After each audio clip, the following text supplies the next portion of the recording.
Hi guys, this is Kuya Debs and today we're going to solve problems in principles of communication. So let's go.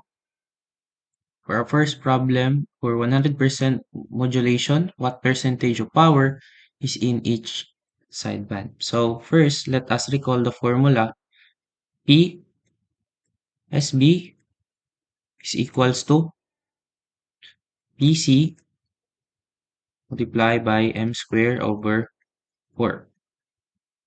And since ang 100 ang percent modulation natin is 100, mean to say ang modulation index natin is equals to 1. So 1 square is equal to 1 and over 4. So mapansin natin that ang PSB natin is equals to 1/4 of PC. And we know that 1/4 is equals to 0.25. And 0.25 in percent is 25%. Okay? For our next problem, we have an AM transmitter has a percentage of modulation of 88. Carrier power is 440 watts. The power is in one sideband is, so let us recall again the formula.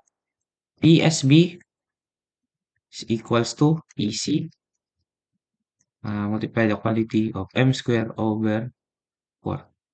And let us plug in the value. We have PSB is equals to PC, that is 440 watts multiplied by 8. 88. So not directly 88 because 88 is percent of modulation. While modulation index is kailangan natin i-divide ng 100, that is equals to 0.88. This is 0.88 square over 4. And if we input that in our calculator, we will have approximately equals to 85 watts. So answer again is letter A. So that's all for today po. God bless.